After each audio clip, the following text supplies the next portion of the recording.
El día final de los exámenes universitarios, la alarma resonó por toda la ciudad. Mientras la gente se asustaba, Antonio García llevó a su familia a refugiarse en el antiguo refugio antiaéreo más cercano. La explosión nuclear está llegando, dijo con miedo en los ojos. Era el último día de los exámenes. El cielo estaba nublado. Sofía García terminó de escribir la última palabra y alzó la vista hacia la ventana. Sorprendentemente, encontró un pájaro muerto en el alféizar. Su plumaje estaba desordenado y sus ojos miraban fijos hacia ella. Sofía apartó la vista, pensando que no era un buen augurio. Al salir del salón de examen, vio a Antonio García agitando la mano detrás de la multitud. Tenía una expresión de expectativa en el rostro. «Sofía, ¿cómo te fue?» «¿Tienes confianza?», preguntó. «Me fue más o menos», respondió ella con cautela. «No importa, vamos con calma. Vamos a casa, tu madre ha preparado tu comida favorita». Era el segundo intento de Sofía en los exámenes universitarios. Su familia había soportado mucha presión, tanto económica como mental. Ella temía que el resultado volviera a decepcionarlos. En el automóvil, la radio transmitía noticias. Las fricciones fronterizas entre el país y el país M se habían intensificado y la cuarta ronda de negociaciones había fracasado. Estos conflictos habían estado sucediendo durante varios meses y nadie sabía cuándo terminarían. Mientras escuchaba, Sofía se quedó dormida sin darse cuenta. En sueños, oyó un sonido agudo.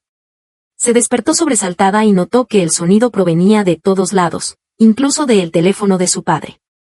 «¿Qué es esto?» «Es la alarma de un terremoto», preguntó. «Es una alerta de explosión nuclear». «He recibido un mensaje», dijo Antonio, con la mano que sostenía el volante temblando. Sofía se quedó sin aliento. ¿Una explosión nuclear? Después de la alarma, apareció una cuenta regresiva en el teléfono, indicando que los ciudadanos debían acudir inmediatamente a los refugios antiaéreos subterráneos. «Tenemos solo 20 minutos», dijo Antonio, pisando el acelerador al máximo. «Debemos volver rápido». «Ah, llama a tu madre». Sofía puso el teléfono en altavoz. Al otro lado, se escuchó el llanto reprimido de su madre. «¿Dónde están?» «¿Han visto las noticias?», preguntó María Fernández. «Sí, estamos volviendo a casa». «¿Estás bien, mamá?», respondió Sofía. «María, no llores. Toma las llaves y ve al refugio del patio trasero. Ayuda a los señores López a entrar». «Vamos rápido». «Estaremos allí en un momento», gritó Antonio. Afortunadamente, se encontraban ya fuera del centro de la ciudad y había poco tráfico en la carretera. El automóvil viajó a gran velocidad y el trayecto que solía tomar más de 15 minutos se hizo en un abrir y cerrar de ojos. Al bajar del automóvil, Antonio le lanzó una mochila a Sofía. «Ve rápidamente al refugio», dijo. «¿Y tú?» «Ven conmigo», pidió Sofía. Antonio la empujó hacia adelante. «No te detengas. Ve, tengo algo que recoger». Sofía corrió hacia el patio trasero. María estaba caminando de un lado a otro frente al refugio. Al ver a Sofía, se acercó rápidamente. «¿Qué pasó? ¿Por qué has tardado tanto?» «¿Dónde está tu padre?», preguntó. «Dijo que tenía que recoger algo», respondió Sofía, sacudiendo la cabeza y mirando preocupada hacia afuera. María se puso furiosa. «Quedan solo minutos». «¿Qué puede estar recogiendo?» Estaban esperando ansiosos en la puerta. Con solo un minuto de diferencia, Antonio finalmente llegó cargando un gran paquete envuelto en una sábana. Entraron en el refugio justo a tiempo y cerraron las dos pesadas puertas. Durante el año de repetir el bachillerato, la familia de Sofía se había alojado en una casa de una sola planta cerca de la escuela. El dueño era una pareja de ancianos de casi 80 años, los señores López, que siempre los habían tratado muy bien. El señor José López había sufrido un derrame cerebral y tenía problemas para moverse y hablar. La señora Carmen López también era mayor. Antonio era bondadoso y su primer instinto fue ayudar a este matrimonio anciano a escapar. En el interior del refugio estaba oscuro. El señor López estaba sentado en un rincón, inmóvil. Parecía estar perdido en sus pensamientos y no darse cuenta de lo que estaba sucediendo. «¿La explosión está a punto de llegar?», preguntó la señora López con voz temblorosa. Sofía y María guardaron silencio. No sabían nada más que sostener firmemente sus teléfonos y mirar la cuenta regresiva. «Quizás no», dijo Antonio, tratando de mantener la calma. El año pasado, la ciudad X también tuvo una alerta de ataque nuclear, pero resultó ser un error. Tal vez sea lo mismo esta vez. Antes de que pudiera terminar su frase, se oyó un sonido extraño fuera. Rombar. Rombar. Era un sonido sordo, como el trueno o un martillo golpeando el suelo, y parecía acercarse. Cierra los ojos, detén la respiración y cúchate en el suelo, gritó Antonio. María presionó a Sofía contra el suelo. Antes de que Sofía pudiera ponerse en posición, el suelo se estremeció violentamente. Parecía que un vendaval golpeaba la puerta y las paredes del refugio, sin posibilidad de resistir. Algo golpeó la puerta con un sonido estridente. Sofía se quedó tumbada en el suelo, temblando con los temblores. Era tan fuerte que no dudaba en pensar que el siguiente momento sería destruida. Una voz en su interior gritaba, la explosión nuclear es real. Esta vez es de verdad. Estos temblores duraron mucho tiempo, quizás unos segundos o quizás minutos. Era imposible determinar, porque en un momento de gran miedo, la persona pierde la capacidad de juicio racional. Cada segundo se siente como una eternidad, profundizando el miedo. Sofía solo podía sentir el calor del suelo y el peso del cuerpo de su madre sobre ella. Después de un tiempo, los temblores se detuvieron y el aire estaba lleno del olor a polvo. Pero nadie se atrevió a moverse, temiendo que fuera una ilusión. Después de un largo rato, se oyó el fuerte tos del señor López. Sofía se levantó temblando. ¿Estás bien? ¿Todos están bien? Todos se examinaron mutuamente.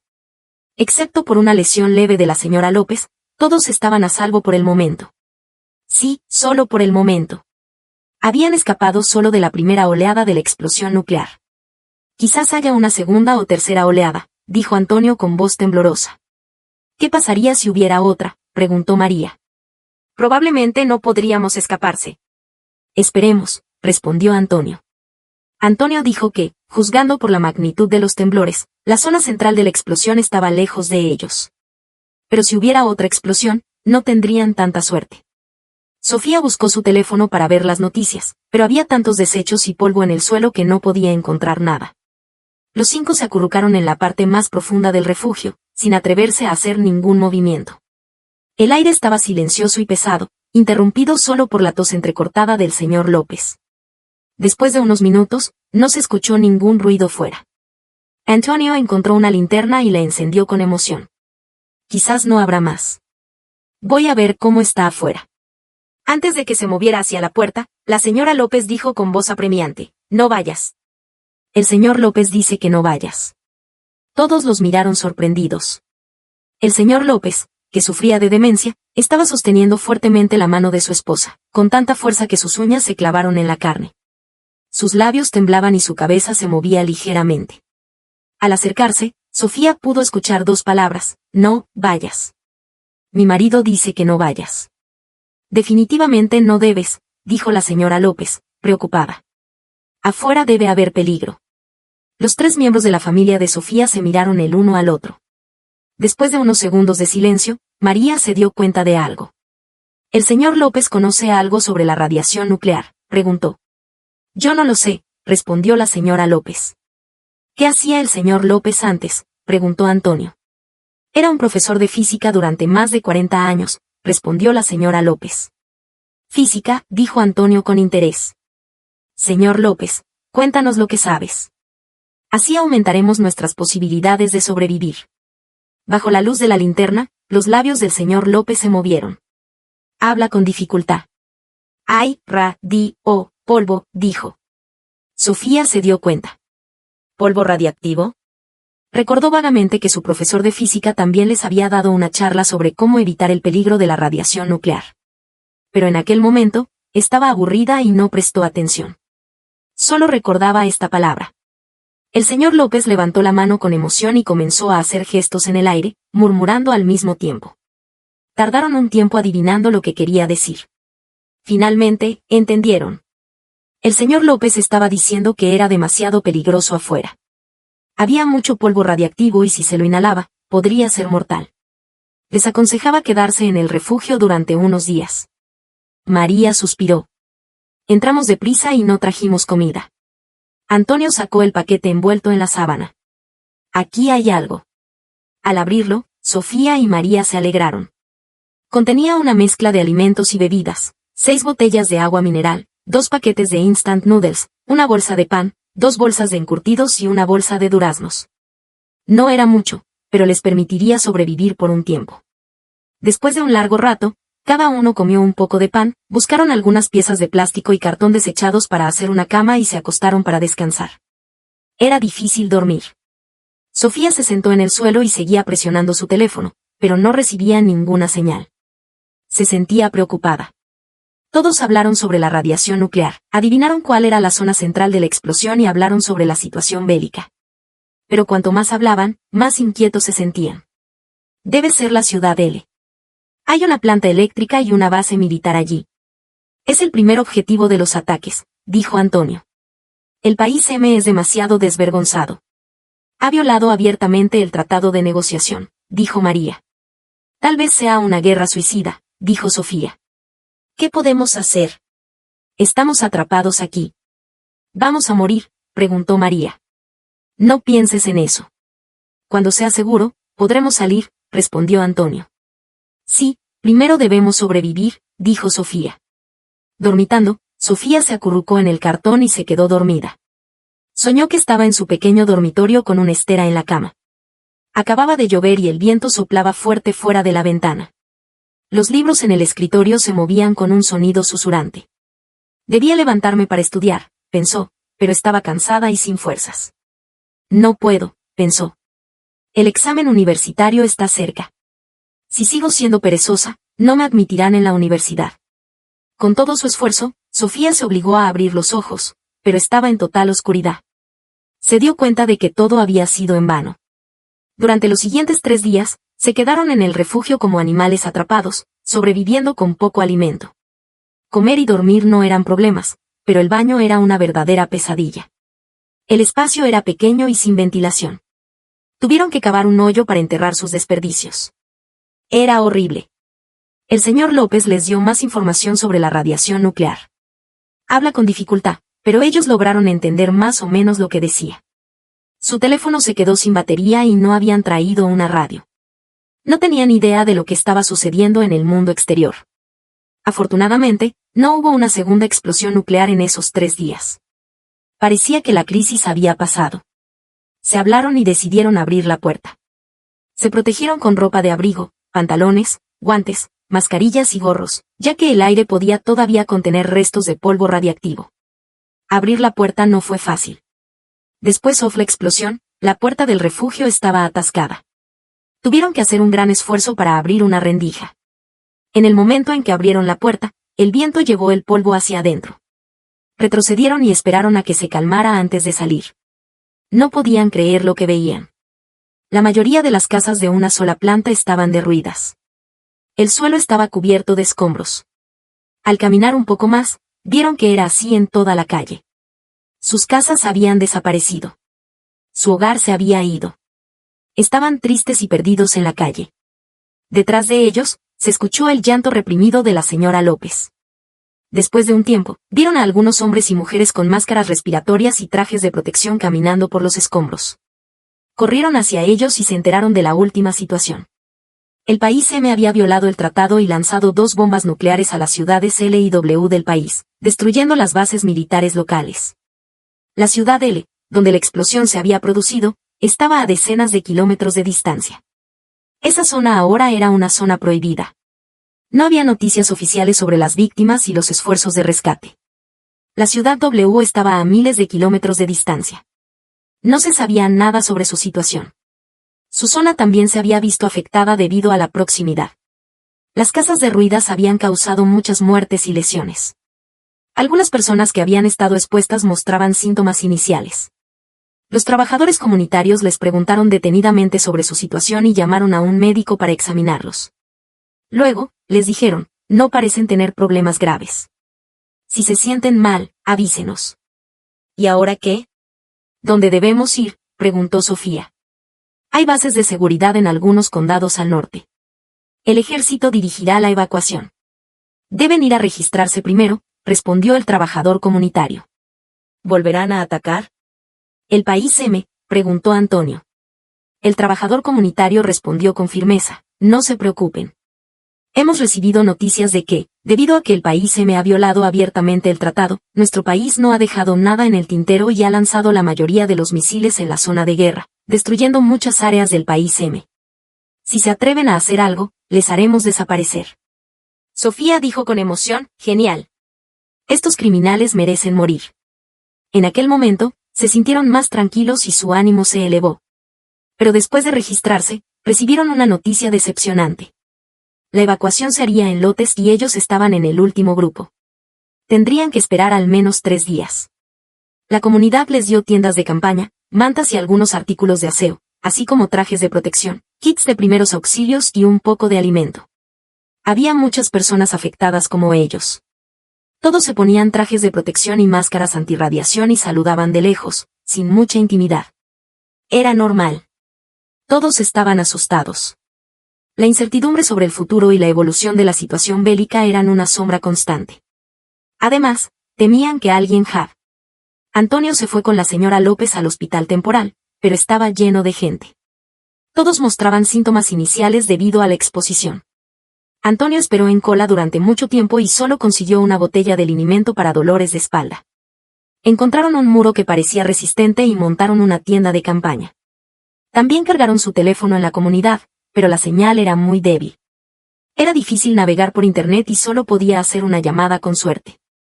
Al día siguiente, la lesión de la señora López se había vuelto peor. Su tobillo estaba inflamado y le resultaba difícil caminar. El medicamento del señor López también se había agotado.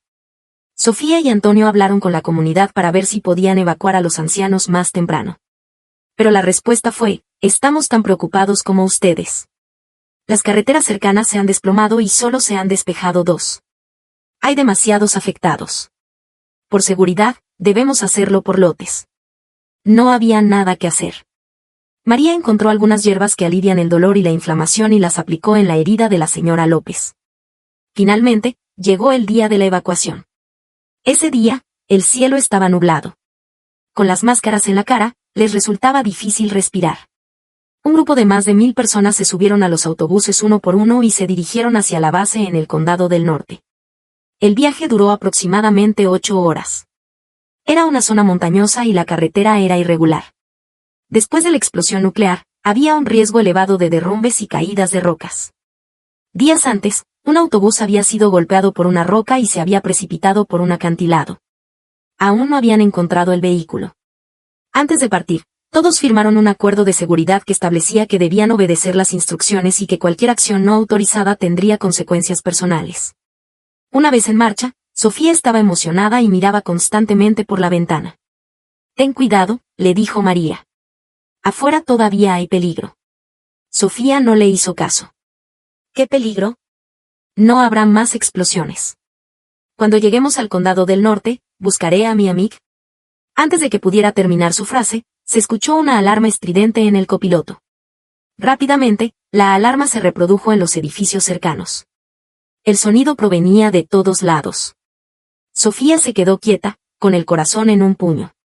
Este sonido era idéntico al que habían escuchado antes de la radiación nuclear. Miró a María, cuya cara estaba pálida.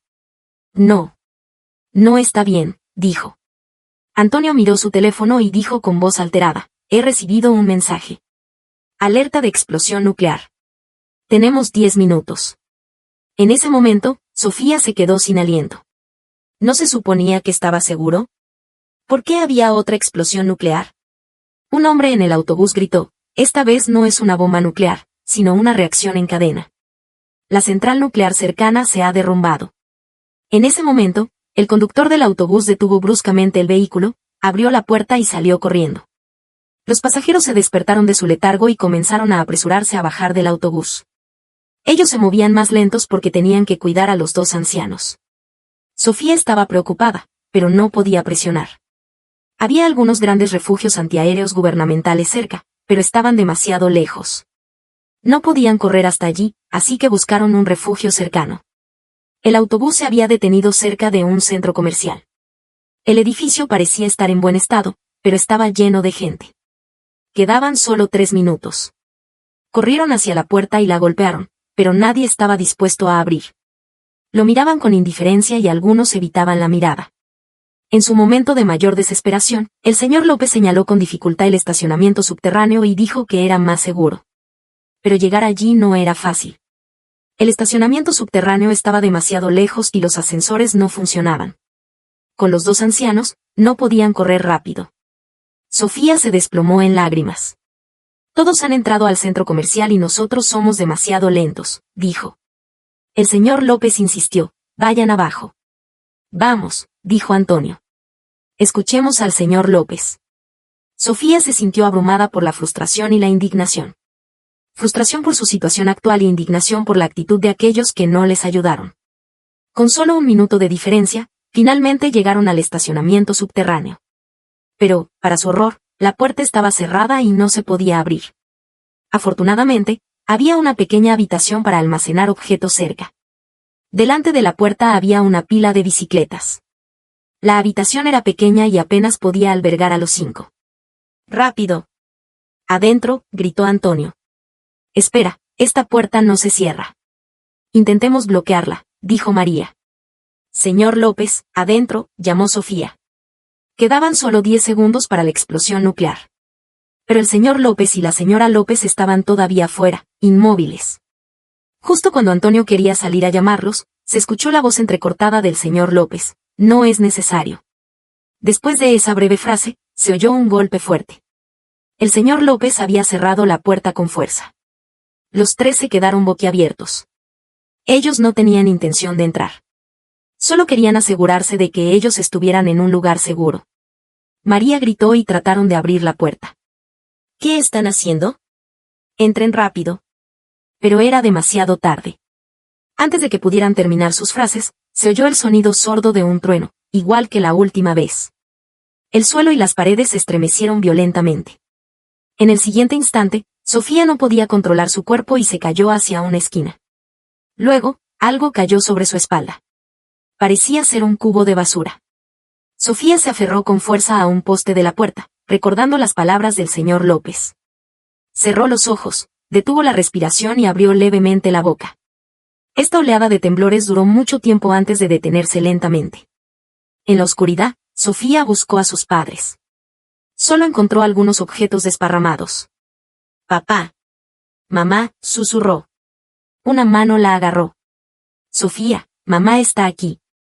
¿Estás bien?, dijo María. Después de confirmar que estaban seguros, buscaron a Antonio. Lo encontraron cerca de la puerta, pareciendo desmayado. María le dio golpecitos en el mentón y Antonio se despertó bruscamente. Dijo que mientras los temblores ocurrían, estaba sosteniendo la puerta para evitar que se rompiera. Los tres miraron con alarma la puerta que se balanceaba. Sabían que este era el momento más peligroso.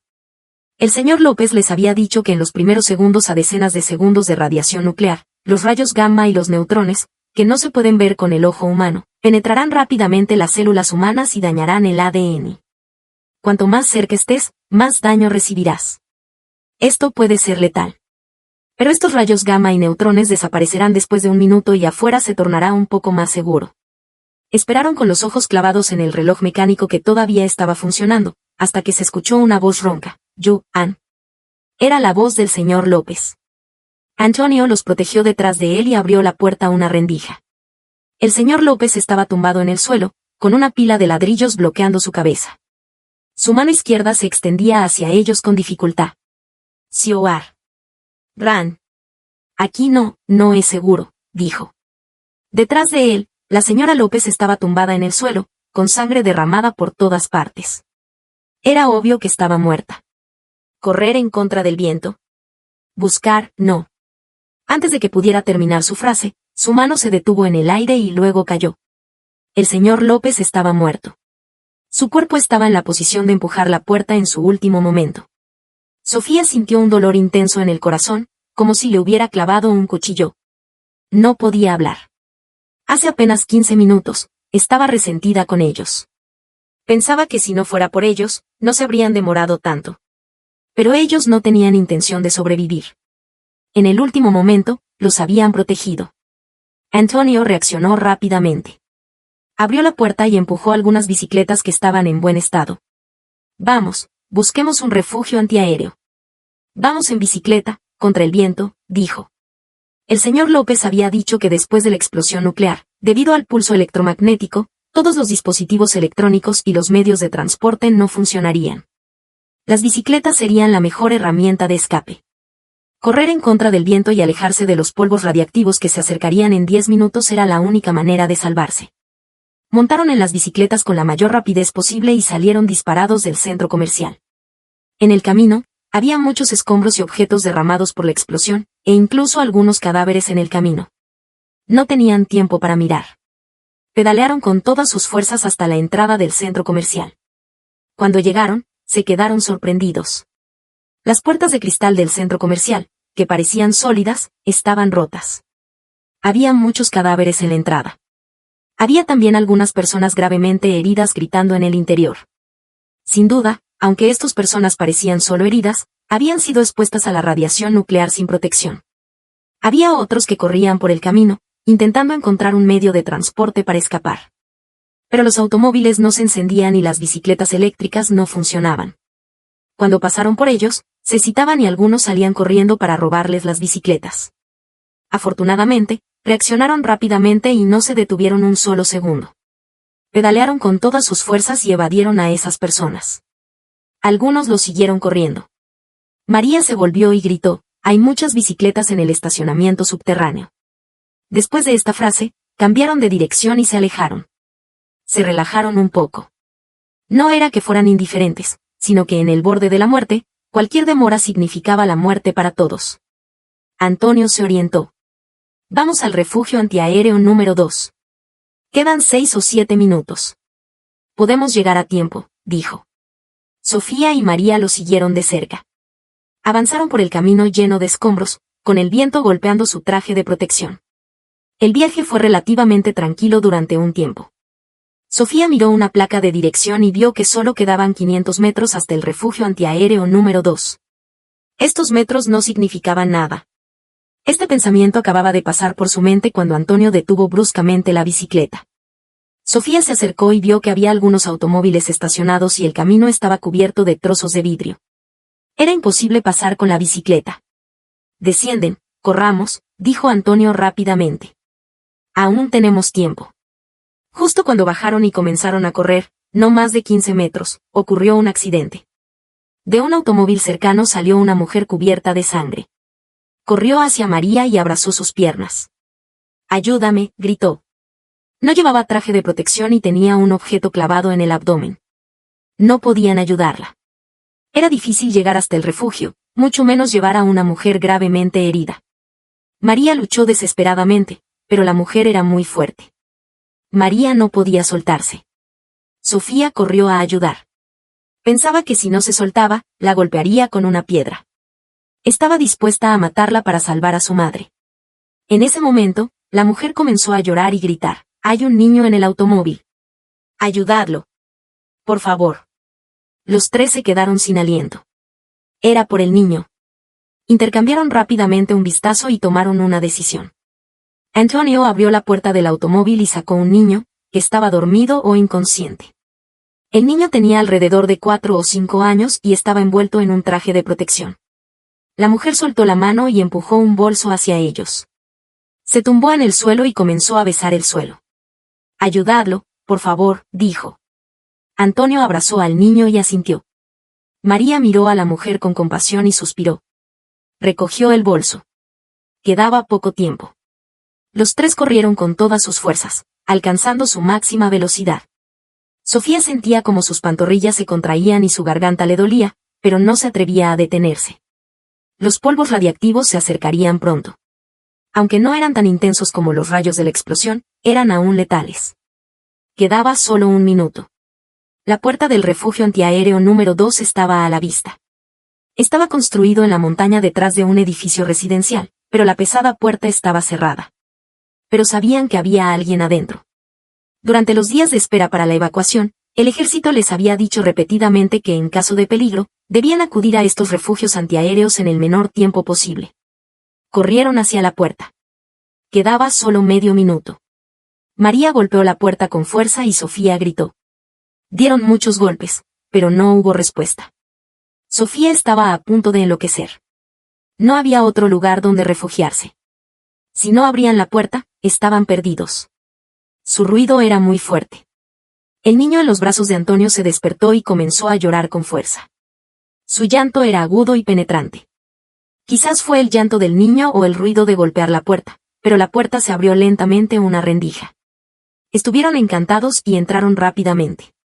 Al ver el interior, se sintieron aliviados. El refugio estaba iluminado. Algunos hombres que parecían militares los observaron con una mirada de examen. Antonio explicó rápidamente la situación, incluyendo su huida y el niño que habían rescatado en el camino. Uno de ellos se levantó y los dirigió a seguir una señal en la pared. Un túnel estrecho y profundo los llevó hacia abajo. Finalmente, se detuvieron en un pequeño espacio oscuro. Allí había varios trabajadores con trajes de protección. Les indicó que entraran en diferentes habitaciones según su género.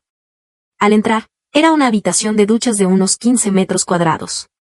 Había varios chorros de agua en el techo. Los trabajadores les pidieron que se desnudaran y se pararan en el centro. En cuanto se pusieron en el centro, una lluvia de agua los golpeó. El impacto de las aguas era fuerte y dolía al tocar la piel. Además, tenía un olor extraño. La ducha era una medida preventiva de contaminación, así que Sofía no se preocupó y cooperó sin problemas. Después de más de media hora de ducha, su piel estaba roja y arrugada. Finalmente, los trabajadores detuvieron el agua y les indicaron que se pusieran ropa especial. Luego, les dieron pastillas para tomar y los llevaron a una habitación de aislamiento. La habitación de aislamiento era pequeña, de alrededor de 10 metros cuadrados. Tenía 2 camas superpuestas, un escritorio, un armario y un baño privado. No tenía ventanas, pero tenía un sistema de ventilación y un canal para la entrega de alimentos. Parecía una habitación de aislamiento modelo durante la pandemia. Cuando entraron, Antonio ya estaba allí. El niño ha sido llevado a otro lugar. Su situación es peligrosa y tiene una alta posibilidad de haber sido expuesto a la radiación, dijo. ¿Qué pasó con el bolso que la madre de él?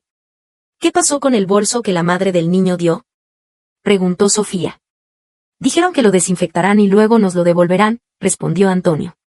María preguntó, ¿alguno de ustedes se siente mal? Sofía y Antonio negaron con la cabeza, aunque en realidad estaban muy inquietos. Era demasiado pronto para sentir los efectos. Las personas expuestas a la radiación nuclear parecen normales al principio. Se hizo un silencio. Después de un rato, Antonio preguntó, ¿tomaron pastillas de yodo? Sofía y María asintieron en silencio. Entonces, el problema no debería ser demasiado grave, dijo Antonio. Esperemos que así sea, respondió Sofía. Las pastillas de yodo son un medicamento eficaz para prevenir la contaminación radiactiva. Evitan que el isótopo de yodo en el polvo radiactivo se acumule en la tiroides, reduciendo la incidencia del cáncer de tiroides. Sofía no estaba demasiado preocupada por esa enfermedad. Si en la vida tenía que padecer un cáncer, prefería que fuera el cáncer de tiroides. A este cáncer se le conoce como cáncer perezoso. Si se detecta y se opera a tiempo, y no se ha diseminado, básicamente no representa un riesgo para la vida. Un amigo de Sofía tenía una madre que había padecido este cáncer y, después de la operación, estaba perfectamente sana. Los tres estaban acostados en sus camas, con muchos pensamientos en mente, sin decir nada. De repente, María dijo, los señores López. ¿Alguien se ocupará de enterrarlos? Solo tienen algunos parientes lejanos y no tienen hijos. Sus palabras herían a Sofía. Si hubiéramos sido más rápidos, ¿acaso no habrían muerto?, dijo Sofía, arrepudiéndose. Antonio guardó silencio durante un largo rato. Cuando los señores López estaban afuera de la puerta, se quitaron sus trajes de protección y los usaron para bloquear las rendijas. Si no fuera por ellos, seguramente. María se echó a llorar. Hace unos días, la señora López decía que si no fuera por nosotros, ya no estarían vivos. Decía que les habíamos salvado la vida. ¿Pero qué hemos podido salvar? Hay tantos cadáveres en el camino. No tuvieron siquiera la oportunidad de esconderse.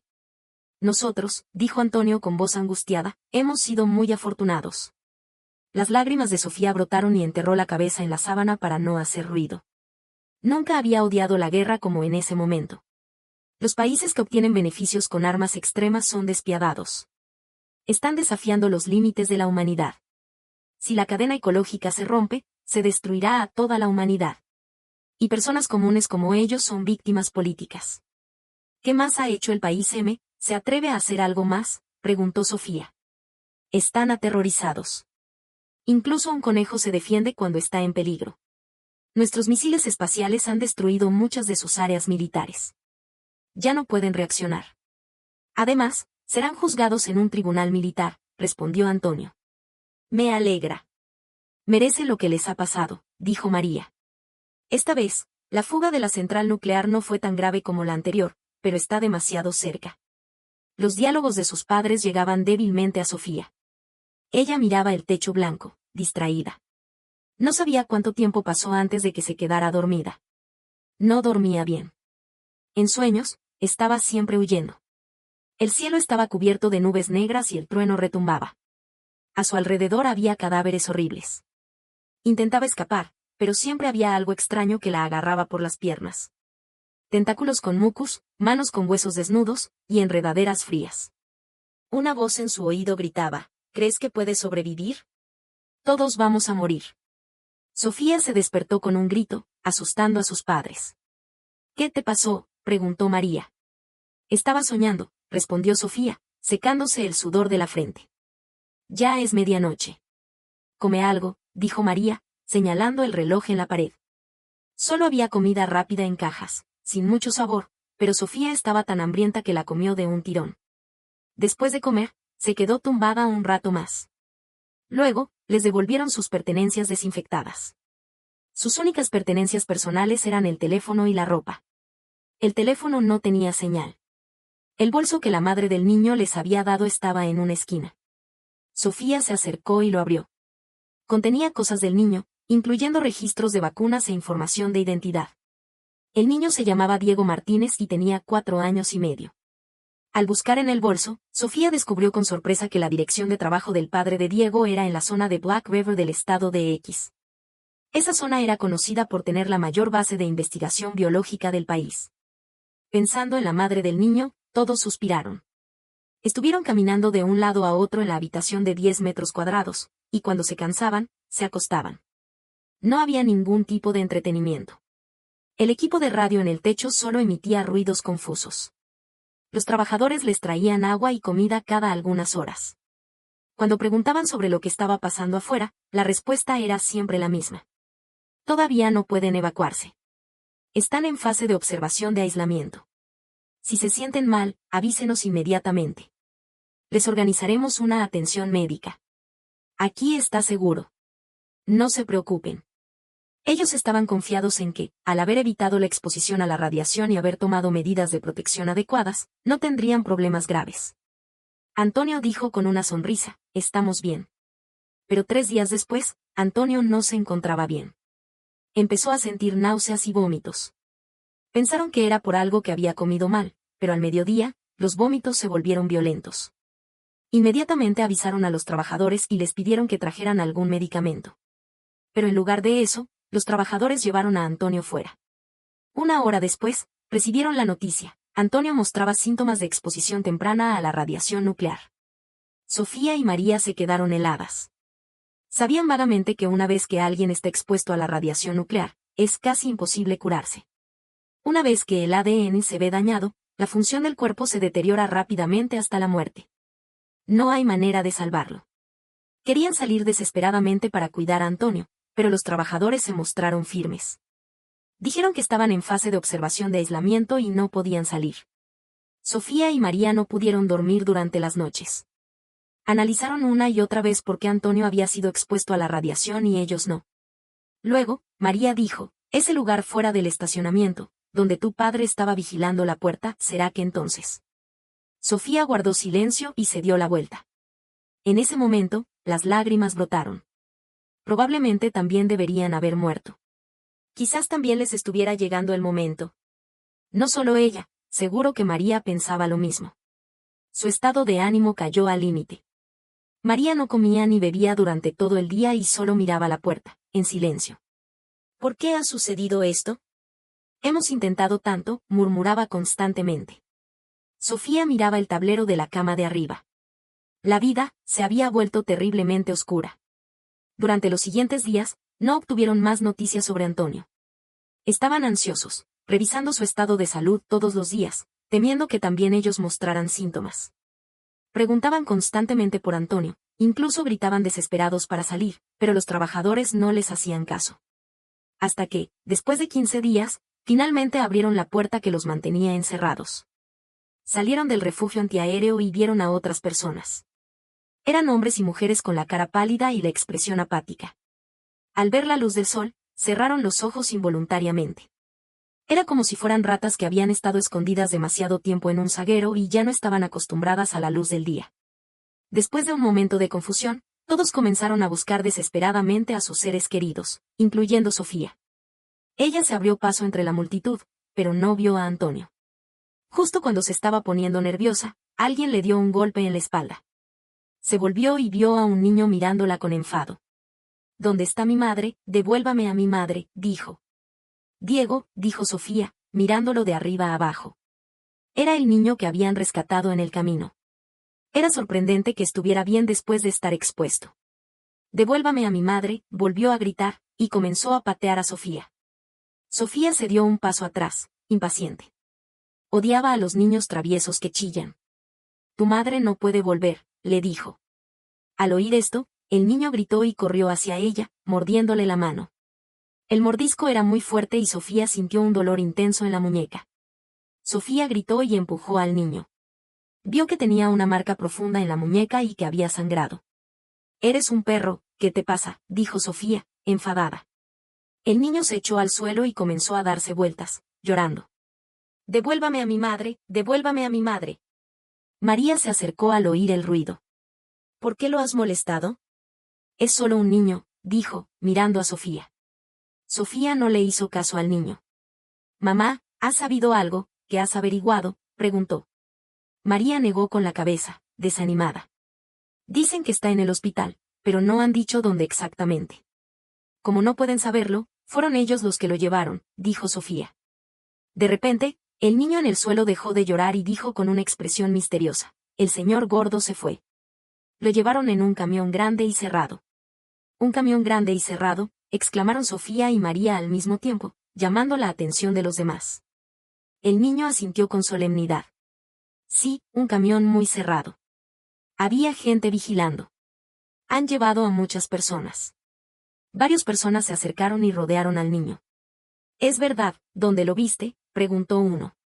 Había una mujer de unos 30 años, con el cabello corto, preguntó otro. ¿A dónde lo llevaron? ¿Quién lo llevó, recuerdas?, preguntó otra persona. Habla, ¿qué pasó exactamente?, gritó alguien. Todos hablaban al mismo tiempo y el niño se asustó. Empezó a llorar más fuerte y no podía responder a ninguna pregunta. Sofía y María se miraron. En sus ojos había desesperación. Parecía que Antonio estaba en grave peligro. En los últimos días, Sofía había estado buscando en su memoria un caso que el señor López le había contado. Era un caso de víctima de una fuga nuclear que apareció en un libro de texto. El trabajador estaba cerca del centro del derrame nuclear. Después de la fuga masiva de sustancias radiactivas, fue trasladado urgentemente al hospital. Al principio, excepto por una ligera ruborización de la piel, parecía normal. Se calmó y comenzó a hablar y reír, diciendo que no estaba en peligro. Pero, solo 2 días después, comenzó a mostrar síntomas iniciales. Vómitos, diarrea, exactamente igual que Antonio. ¿Cuánto tiempo sobrevivió? Sofía se esforzó por recordar, pero no podía acordarse del tiempo exacto. En cualquier caso, después de un tiempo de sufrimiento, murió, y su muerte fue muy trágica. Entonces, ¿ese camión cerrado era el camión frío de la funeraria? Sofía se estremeció. Tomó la mano de María y se dio cuenta de que estaba helada. Media hora después, llegó el autobús que los iba a llevar. Era un autobús cerrado que los llevaría al Condado del Norte. Bajo la dirección de los trabajadores, subieron al autobús uno por uno. Pero justo en ese momento, hubo un disturbio en la multitud. El niño que había estado quieto un momento antes comenzó a correr como un loco hacia afuera, gritando que quería encontrar a su madre.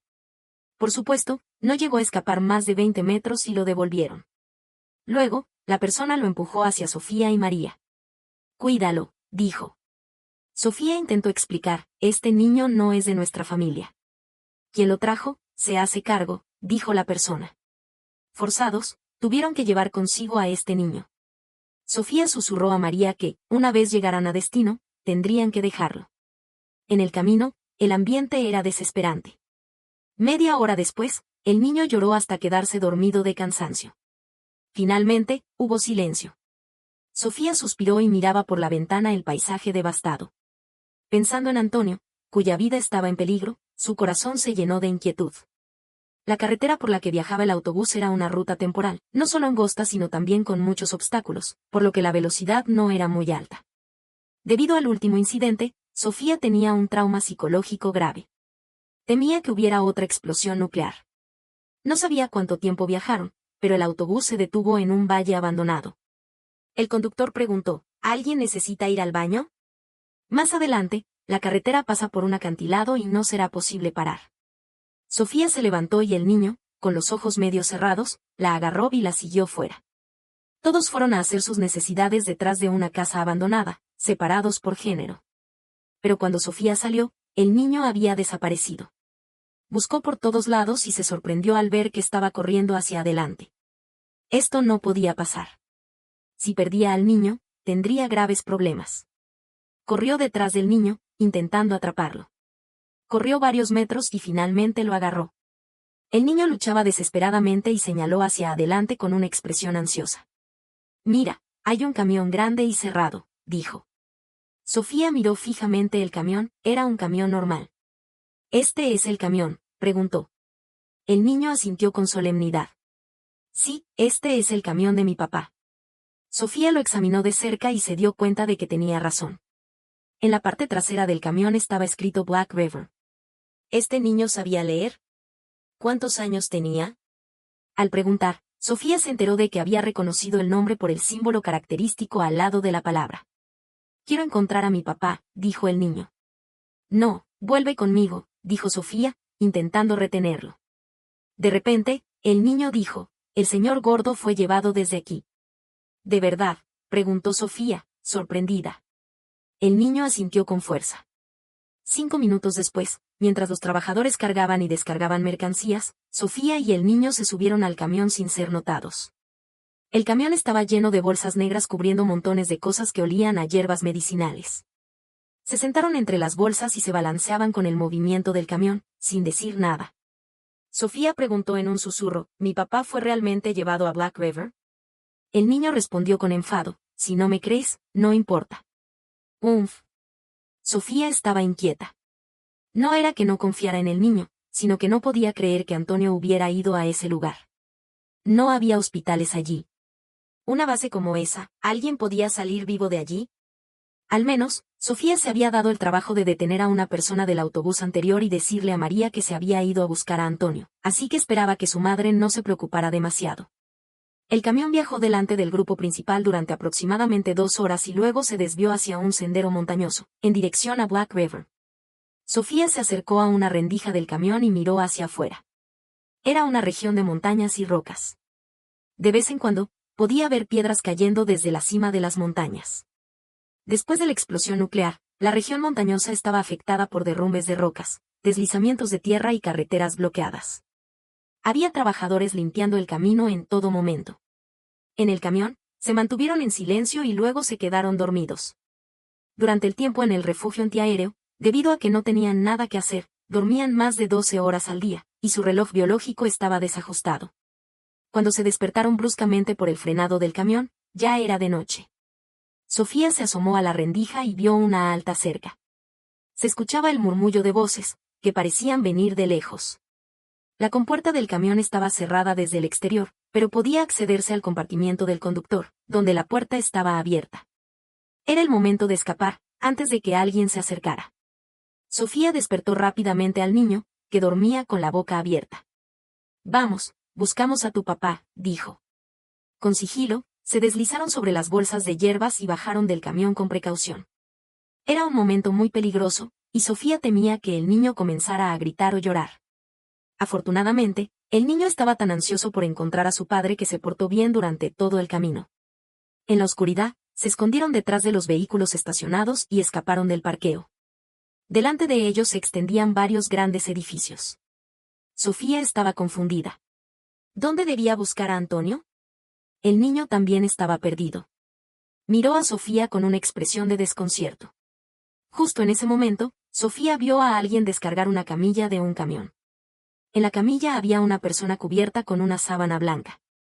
Vamos, seguimos a ellos, dijo Sofía. Las camillas fueron llevadas a un edificio de 4 pisos. Sofía y el niño se colaron por una puerta lateral y se escondieron en la escalera, esperando la oportunidad. Sofía tapó la boca del niño, temiendo que hiciera ruido. Esperó hasta que los ruidos se calmaron y luego se asomó a ver. El edificio parecía un hospital abandonado. Las paredes eran blancas y descoloridas, las luces del techo eran débiles y todas las puertas estaban cerradas. No se escuchaba ningún sonido. Las camillas habían sido llevadas a las habitaciones, así que Antonio debía estar en uno de ellos. Esperaron un rato más y luego salieron sigilosamente. Llegaron a la primera habitación. Sofía se acercó a la ventana y miró hacia adentro. Había muchos instrumentos que emitían sonidos y luces intermitentes. En la cama, había una persona encogida, con el cabello amarillento y desordenado sobre la almohada. No era Antonio. Mientras seguía buscando, el niño se quejó en un susurro: «Papá no está aquí. Quiero buscar a mi papá». «SHHH, tu papá está aquí», dijo Sofía, mintiendo para calmar al niño. Era fácil engañar a un niño. De inmediato, se calló. En la segunda habitación, la persona estaba tendida, inmóvil, con una mascarilla de respiración en la cara. En la tercera habitación, la persona tenía la mitad de la cara cubierta con la sábana. El brazo que se veía era negro y rojo y estaba recibiendo infusiones. Sofía negó con la cabeza y siguió avanzando. En ese momento, no se daba cuenta de lo terrible que iba a ver en la cuarta habitación. Sofía se quedó horrorizada, con los ojos abiertos y la boca entreabierta, sin poder emitir ningún sonido. Lo que veía era más horrible de lo que podía imaginar. En la cama había una mujer, o mejor dicho, una masa de carne. La piel se le había desprendido y la carne roja y enrojecida estaba expuesta, hinchada y goteando sangre. Pero estaba viva. Su cuerpo se estremecía ligeramente, la mascarilla de oxígeno tenía humedad y las máquinas conectadas a su cuerpo seguían emitiendo sonidos. Mientras Sofía estaba en shock, el niño se subió a su brazo y miró hacia la habitación. «¡Ah, ah!», gritó el niño, con un grito tan agudo que casi le rompía los oídos a Sofía. Sofía intentó tapar la boca del niño, pero era demasiado tarde. Las luces del pasillo se encendieron y se escucharon muchos pasos corriendo hacia ellos. Sofía lo agarró y trató de correr, pero era demasiado tarde. Pronto estuvieron rodeados por un grupo de personas con trajes de protección. Sofía se disculpó desesperadamente: «Lo siento, no lo hicimos a propósito. Entramos a buscar a alguien. Nos vamos inmediatamente. Lo siento, lo siento». Mientras Sofía se disculpaba para salvar su vida, el niño gritó con claridad: «Papá.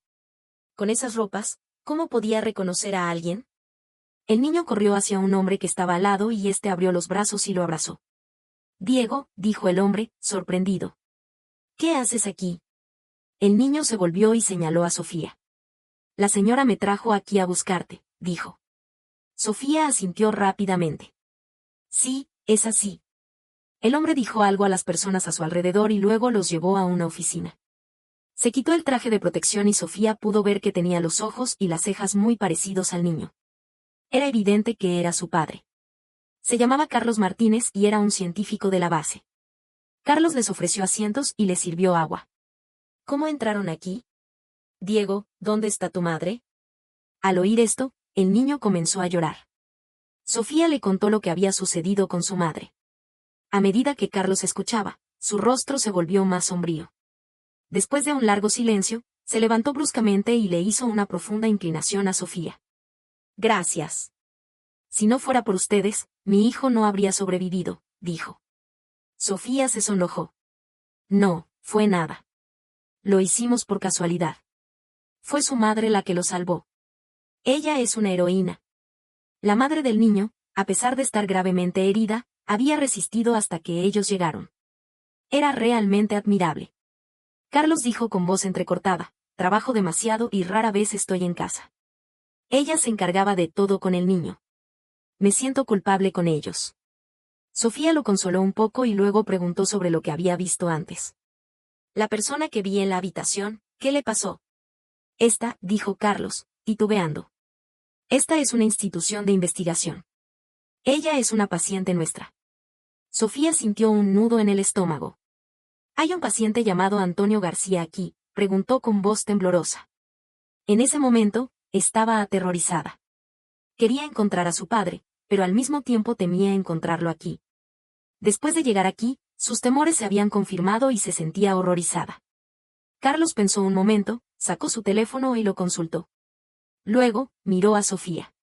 ¿Quién es Antonio García para ti? Las lágrimas brotaron de los ojos de Sofía. Es mi padre, está aquí. Carlos guardó silencio durante un largo rato y luego asintió. Sí, fue traído aquí hace 10 días. Sofía tomó un profundo aliento y con valor preguntó, ¿mi padre está vivo? Carlos se levantó rápidamente y la tranquilizó.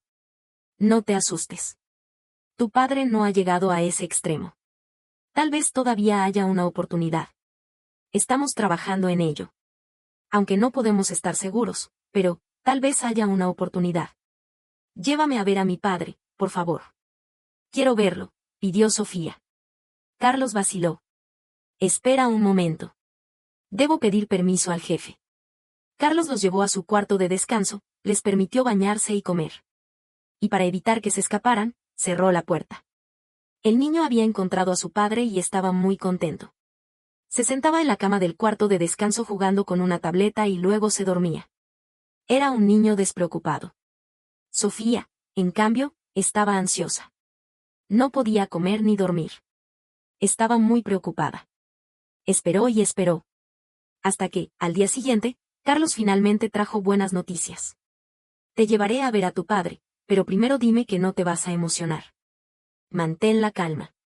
Sofía estaba asustada y asintió con fuerza. Ver a su padre no era lo que ella esperaba, porque Antonio ya no la reconocía y ella apenas lo reconocía a él. Estaba delgado como nunca antes, con la piel de un color azulado extraño. Tenía los ojos cerrados y no se movía. Tenía muchos tubos conectados a su cuerpo y el brazo que se veía debajo de la sábana era rojo, como si se le hubiera desprendido la piel. Sofía se tapó la boca con fuerza y las lágrimas escaparon entre sus dedos, pero no se atrevió a hacer ningún sonido. Mi padre, mi padre, dijo con el último aliento. Carlos habló en un tono bajo, sí. ¿Pero por qué está así? Cuando mi padre se fue, solo tenía diarrea y vómitos, dijo Sofía, sin sentido. Ella había leído sobre los peligros de la radiación nuclear en los libros y había escuchado algunas palabras del señor López, pero nunca imaginó que fuera tan terrible. Cuando sucedía a un ser querido, siempre esperaba que hubiera un milagro. Pero no hubo milagro. Al principio, los síntomas de tu padre no solo eran diarrea y vómitos, sino también comezón en la piel. Estos síntomas se aliviaron en unos días, pero después de 10 días, sus cromosomas comenzaron a cambiar, dijo Carlos. Los cromosomas son responsables de la transmisión de la información genética. Cuando hay un problema, las células no pueden funcionar correctamente. Las células viejas mueren y no hay nuevas para reemplazarlas, y la persona comienza a morir. En los cromosomas de Antonio había signos de rotura y adhesión, lo que era muy peligroso. El hospital había comenzado a administrar medicamentos para bloquear el daño y para mejorar la inmunidad, pero no podía evitar la disminución de los glóbulos blancos. El tratamiento tradicional era la transfusión de glóbulos blancos, pero solo era un tratamiento sintomático y no era muy efectivo. En un momento de desesperación, Antonio tuvo una oportunidad. La zona de Black River era un instituto que se especializaba en enfermedades difíciles de tratar. El departamento al que pertenecía Carlos había desarrollado un nuevo medicamento con la capacidad de recombinar genes hace 3 meses. Este medicamento era muy potente, pero extremadamente inestable. Estaban buscando voluntarios para experimentar el medicamento. Antonio fue elegido. Cuando lo encontramos, tu padre no dudó en aceptar. Dijo que era una suerte poder sobrevivir y volver a estar con su familia. Incluso si fracasaba, al menos estaría contribuyendo a la ciencia. Era valioso, dijo Carlos en un tono bajo. Sofía sintió un dolor intenso en el corazón. Mi padre siempre ha sido una persona honesta y abierta. Pero hizo 2 peticiones, dijo Carlos. Primero, que le ocultáramos esto. Dijo que no recibir noticias era lo mejor, que quería que ustedes pensaran que estaba desaparecido. Y segundo, firmó un acta de donación de cuerpo. Dijo que si fracasaba, su cuerpo podría ser útil de alguna manera. Tu padre también dijo algo más. Dijo, aunque he trabajado más que los demás, soy un hombre común. Esta vez, quiero luchar por mi familia, ¿y si salgo bien? Mi padre quería morir en secreto, dijo Sofía, con lágrimas corriendo por su rostro. Mi madre no sabe nada de esto, él quería que lo buscara. Mi padre quería morir en secreto, dijo Sofía, con lágrimas corriendo por su rostro. Mi madre no sabe nada de esto, él quería que lo buscara toda su vida. Sofía lloró hasta que su voz se quebró. Carlos le puso una mano en el hombro, esperando que se calmara. Ella miró a su padre en la cama. ¿Con este medicamento, mi padre se puede recuperar? Carlos vaciló. Tenemos 30 pacientes en este experimento. Les hemos inyectado diferentes dosis. Solo los pacientes número 2 y 17 muestran signos de mejoría. Los demás no van tan bien. Carlos dijo que después de la inyección del medicamento de recombinación génica, los glóbulos blancos de Antonio aumentaron un poco, pero luego empeoraron rápidamente. Primero, la piel se le desprendió, luego tuvo derrame pulmonar y ahora mostraba signos de dificultad para respirar. Si no mejoraba al día siguiente, tendrían que ponerle un respirador. La paciente que viste antes tiene un progreso de la enfermedad más rápido. La mucosa intestinal y oral se le ha desprendido en gran parte, ha tenido varias hemorragias internas y estamos intentando intervenir, pero ya no hay mucho que hacer. Sus órganos internos también están fallando, dijo Carlos con franqueza. Estamos muy preocupados de que tu padre sufra lo mismo. Estos días son los más peligrosos. Ese día, Sofía estuvo con el corazón en un puño. Pero por la noche, recibió noticias graves. La condición de Antonio se había deteriorado. Tenía hemorragias internas que no se podían controlar con transfusiones de sangre. Muchos médicos entraron en la habitación con diferentes medicamentos y máquinas. Cuando salieron, sus rostros eran graves. Dijeron que solo le quedaban un par de días. Sofía se desesperó. ¿Cómo se mejoraron los pacientes número 2 y 17? ¿Podrían inyectar de nuevo el medicamento y salvar a mi padre? ¿No pueden dejarlo morir así? Carlos negó con la cabeza y suspiró. Yo sé que mi petición es descabellada, no entiendo nada de esto, pero ustedes no tienen otra solución, dijo Sofía, agarrando con fuerza la mano de Carlos. Mi padre es una persona maravillosa. A veces, incluso pienso que es un poco tonto, porque se arriesga por gente a la que no conoce. ¿Por qué un buen hombre tiene que morir? Sofía hablaba sin parar, hasta que se quedó sin aliento, llorando. Se quedó sentada en el suelo, abrazando su cabeza. No sabía cuánto tiempo pasó antes de que escuchara la voz de Carlos. Tu padre es un hombre extraordinario. Sofía negó con la cabeza, desesperada. No quería un padre extraordinario, solo quería a su padre vivo. Una semana después, Antonio entró en el estado terminal. Con un dedo que sangraba, escribió 2 palabras en la sábana: sigue. Estas 2 palabras estaban torcidas y era difícil distinguirlas. ¿Pero en qué seguir? Incluso si seguía luchando, era inútil. Sofía se puso un traje de protección y entró a ver a su padre. Él ya no la reconocía. Sus párpados no se cerraban y sus ojos rojos la miraban sin verla. Ella gritó el nombre de su padre, pero él ya no podía responder. El experimento con él había fracasado completamente. El fracaso de estos sujetos de experimento no fue en vano, porque en innumerables intentos, se había determinado la dosis que el cuerpo humano puede soportar. Era una diferencia muy pequeña, pero si se equivocaba, podía arrastrar a una persona al infierno más rápido que la muerte misma. El cuerpo de Antonio fue disecado después de recoger muestras y luego cremado. Sofía abrazó la urna fría con las cenizas de su padre y se marchó de la zona de Black River. Tenía que ir a la base del condado del norte a encontrar a su madre. Ahora, su familia solo consistía en su madre. En el autobús, Sofía miraba por la ventana el paisaje devastado. Sentía un dolor intenso en el corazón. Hace 1 o 2 meses, ella era una estudiante de último año de bachillerato, estresada y ocupada. Estaba a punto de terminar los exámenes universitarios y comenzar la universidad. La guerra la había destruido a ella y a su familia. Había arrebatado vidas inocentes y había convertido la tierra en un lugar desolado. La era de la paz había terminado. Y el tiempo nunca volvería.